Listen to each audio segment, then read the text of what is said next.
Today's episode is sponsored by our good friends at Mountain Rose Herbs. The folks at Mountain Rose Herbs are committed to providing us herbalists with high-quality, organic, and sustainable herbs, spices, essential oils, bulk ingredients, and much more. But quality isn't the only thing they're passionate about. They consider the environmental and social impact of every business decision they make, and are dedicated to keeping their business practices sustainable and ethical from start to finish. To Mountain Rose Herbs, people, plants, and planet are more important than profit. And Herb Rally Podcast listeners can get 15% off their order at mountainroseherbs.com with coupon code HerbRally15 at checkout. That's HerbRally15, all one word. So a huge thanks to Mountain Rose Herbs for sponsoring the podcast, and don't forget to use coupon code HerbRally15 for 15% off your next order. Now on to the show. Enjoy. Hey everyone, this is Mason with the Herb Rally Podcast. Today I'm going to be narrating Jim McDonald's Wild Cherry Monograph. It's a solid 20 minutes with loads of info, so I hope you enjoy it. To read more plant monographs on Herb Rally, you can go to herbrally.com/monographs. You'll find Jim's Wild Cherry right up there, as well as many others. To connect with Jim online and to find out more of what he's up to, you can visit herbcraft.org. Thank you so much for listening.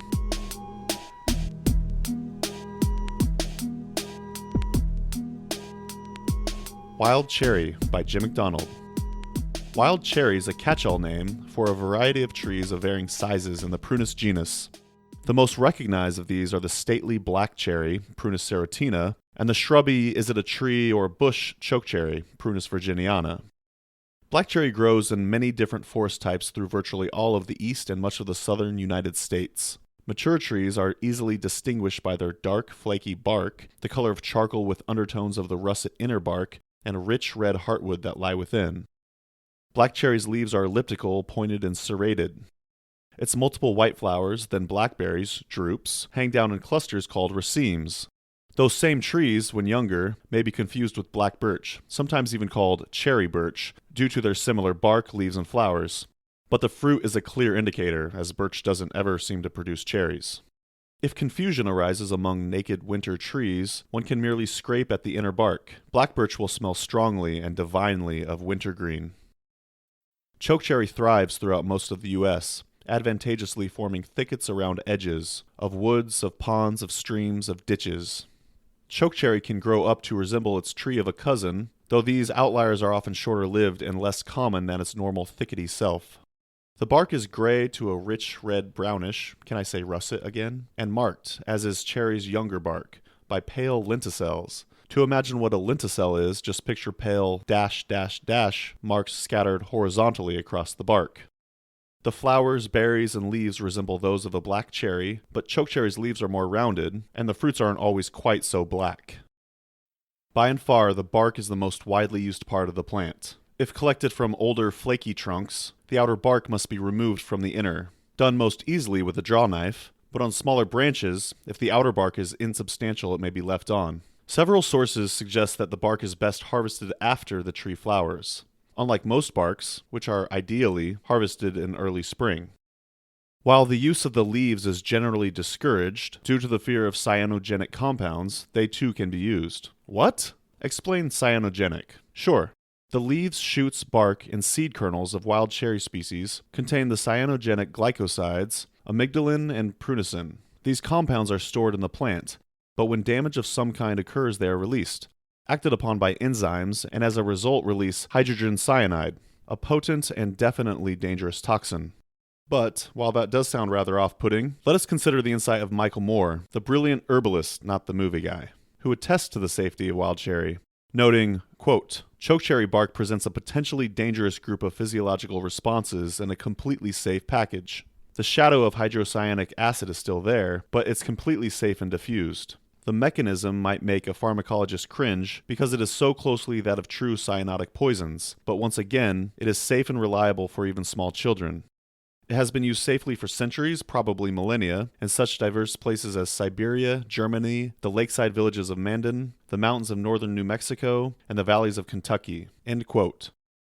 The phytochemically gifted herbalist Lisa Gnora feels similarly. Quote, "Wild cherry bark contains extremely low levels of prunicin, which is classified as a cyanogenic glycoside, meaning it can release hydrocyanic acid, HCN, However, since cyanide is a natural waste product of protein metabolism in the body, we have endogenous enzymes that detoxify it. They can handle up to 1 milligram an hour with no adverse effects to the body at all. It's not a persistent toxin. Also, the human digestive system has suboptimal pH for cyanide formation, meaning that of the amount of glycoside you do ingest, not much HCN is actually released.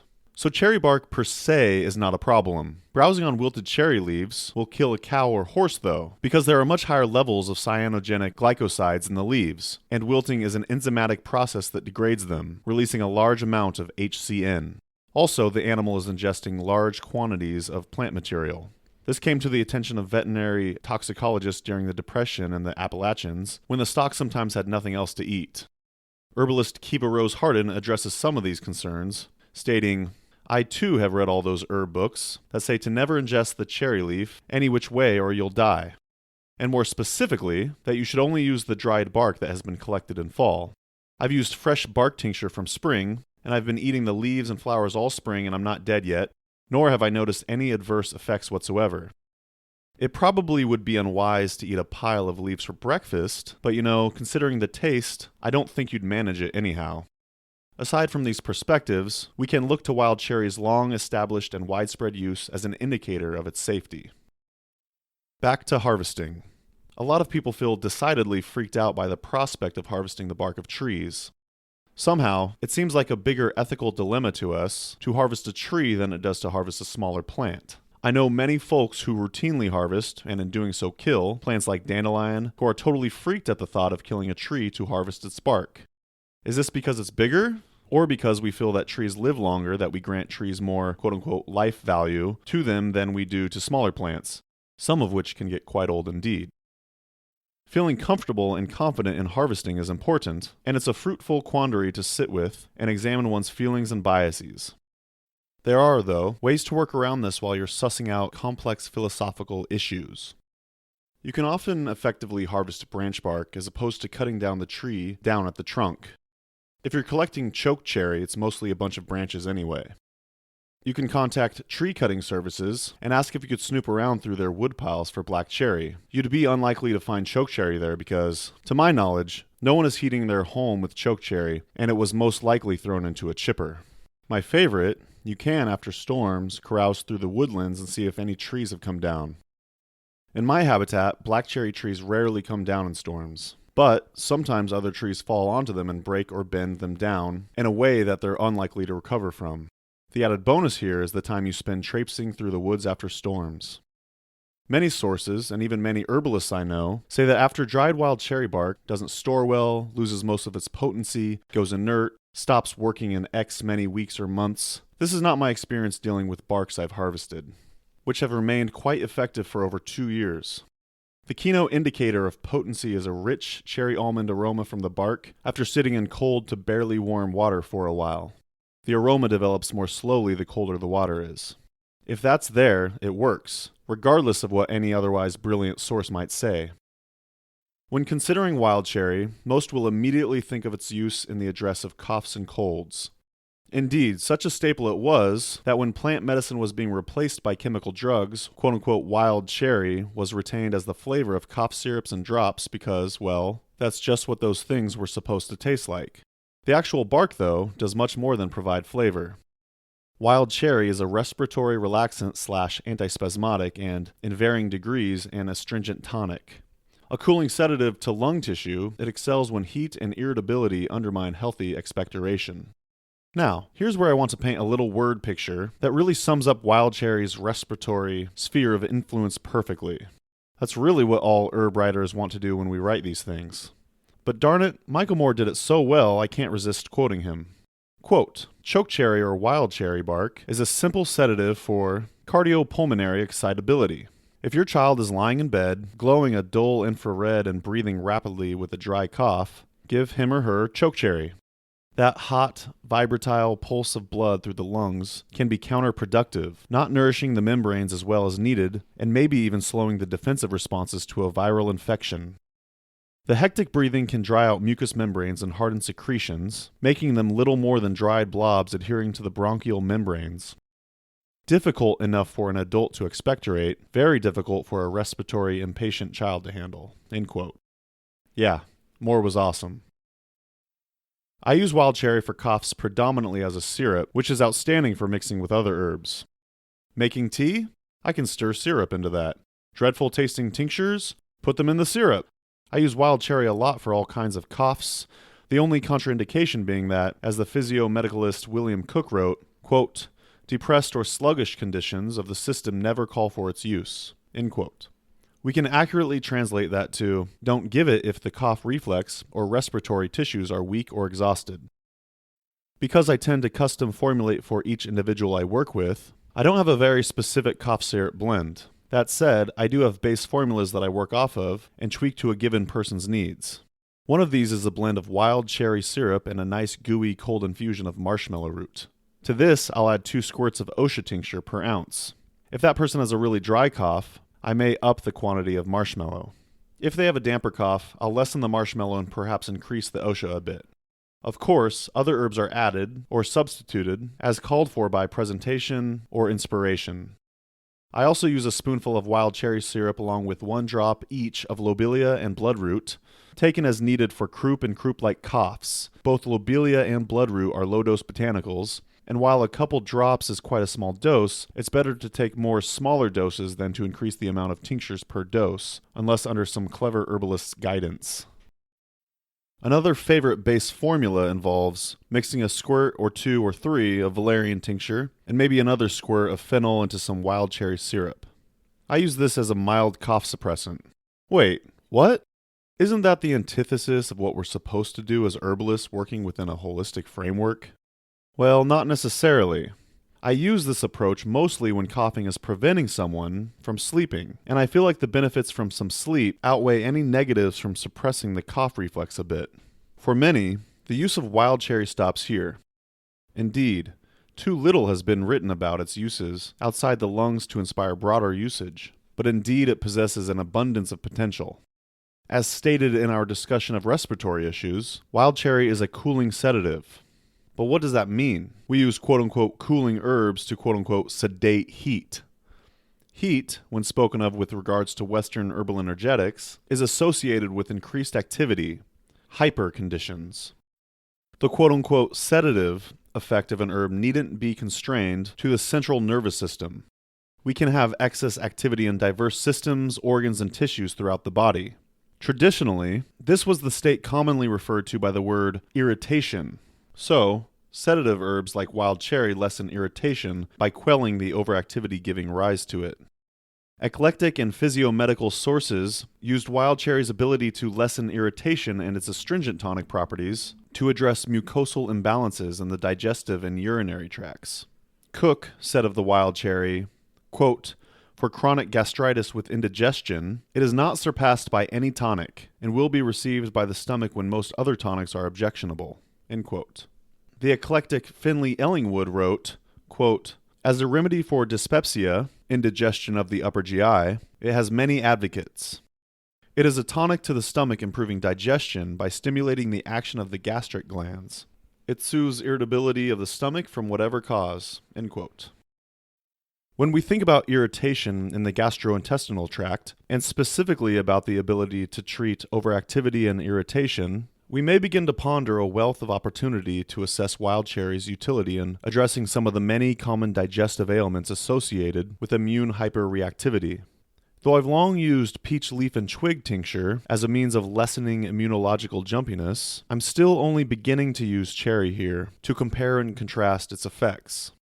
Thomas Easley shares, quote, "While its primary organ affinity is the lungs, its actions extend to the mucosa in general and to the liver. I've used it to sedate mucosal overactivity from allergies with consistent success. I've also used it to manage the symptoms of lupus flares when I was out of peach twig leaf, my preferred remedy, and reduce liver swelling and autoimmune hepatitis. If increased immune reactivity is an issue, consider wild cherry for symptomatic relief." Unquote. I learned from Matthew Wood to try wild cherry for rashes and skin irritation, and found it usually an effective soother, if not quite healer of such maladies.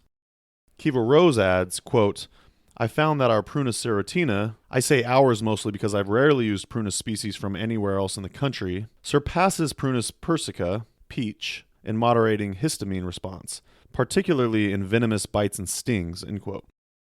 Like its relative hawthorn, wild cherry is also used for cardiac issues. Ellingwood stated that, quote, wild cherry is popular in the treatment of mild cases of palpitation, especially those of a functional character, or from reflex causes. Palpitation from disturbed conditions of the stomach is directly relieved by it.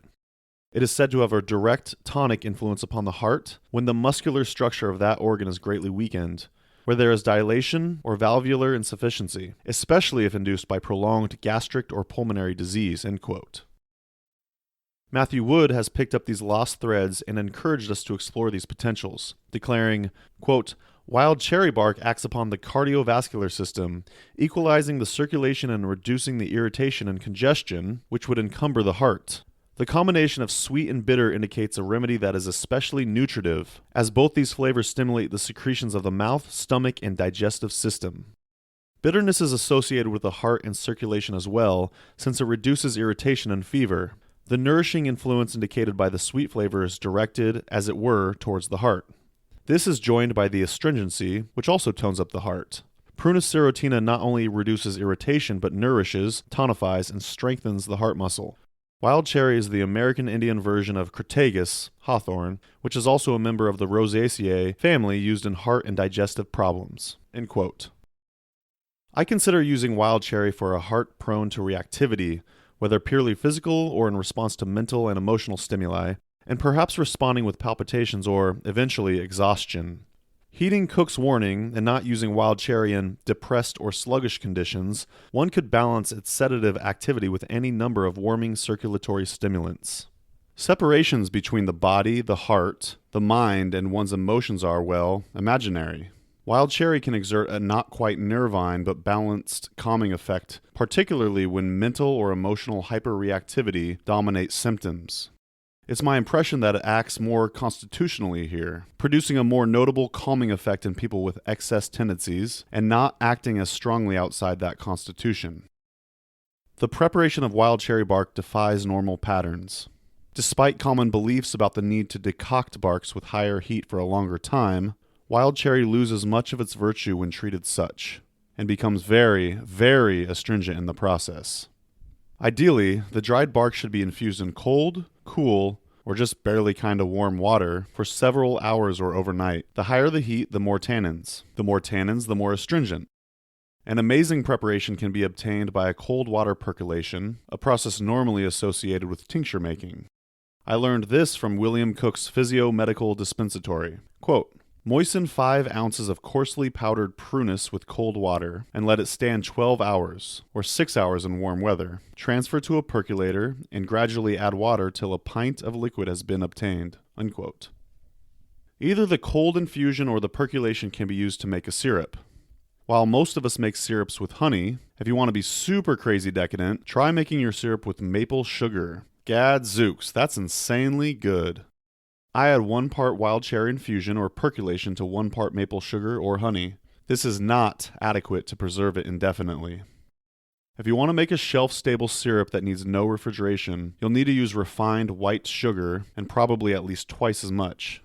While it will keep, when made with less processed forms of sugar, in the refrigerator for weeks or months, I usually make up a larger batch and keep it frozen until I need it. Then I can just run it under hot water to thaw, rather than waiting the several hours needed to prepare it.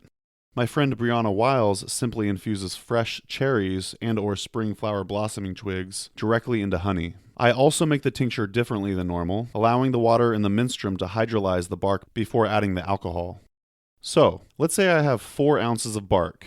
I'd put that in a quart jar along with 12 ounces of cold to just barely warm water, try different temperatures, and let it sit overnight. In the morning, that cherry/almond aroma should be quite strong and enticing. Now add 8 ounces of 95% alcohol. Shake well to mix your menstruums and let macerate for a few weeks. Because the alcohol will extract the tannins, the tincture is more astringent than just cold water preparations. And it's one of the more likely tinctures to get all mucky and sludgy over time as the tannins precipitate out of solution. Adding 5% glycerin to the mix will help stabilize the tannins in solution and lessen their precipitation. Personally, I find glycerin sickly sweet, but it does work well here. Plenty of other people make the tincture as usual, using vodka or often brandy. Add some honey, sugar, or glycerin, and you can call it an elixir. Contraindications and considerations. While I feel the fresh and dried bark and leaves are safe for use, the cyanogenic compounds do increase notably while the plant is wilting, especially in the leaves. If using the fresh plant in medicine making, let it be very fresh. If using the dried plant, let it be fully dried. Aviva Rom lists wild cherry as a teratogen, an agent that can cause birth defects in pregnancy, in her books. I believe this is because of the presence of cyanogenic glycosides, and I've not yet found any evidence indicating actual wild cherry bark preparations, as opposed to prunicin or amygdalin, causing harm in pregnancy. Rom states, quote, plants in the Datura, Prunus, sorghum, and Cineo genera may also contain teratogenic substances, end quote. The American Herbal Products Association Botanical Safety Handbook offers more open-ended information, declaring that, quote, no information on the safety of black cherry in pregnancy or lactation was identified in the scientific or traditional literature. Although this review did not identify any concerns for use while pregnant or nursing, safety has not been conclusively established, end quote. That said, pregnancy is a time that even the most radical of herbalists can become surprisingly conservative, and many will suggest avoiding its use out of a sense of better safe than sorry. The American Herbal Products Association Botanical Safety Handbook, which is probably the most recent and comprehensive review of herbal safety information at the time of this writing, lists no known adverse events, side effects, or pharmacological considerations.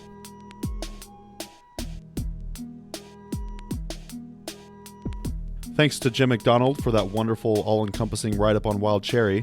Again, for many more monographs, you could head to herbrally.com/monographs. Jim's website is herbcraft.org. I highly encourage you to peruse his contents. There's a lot of great information to be found on his site. Also, if you're an herbalist and you'd like to contribute to the podcast, please get a hold of me. You can reach me at mason@herbrally.com.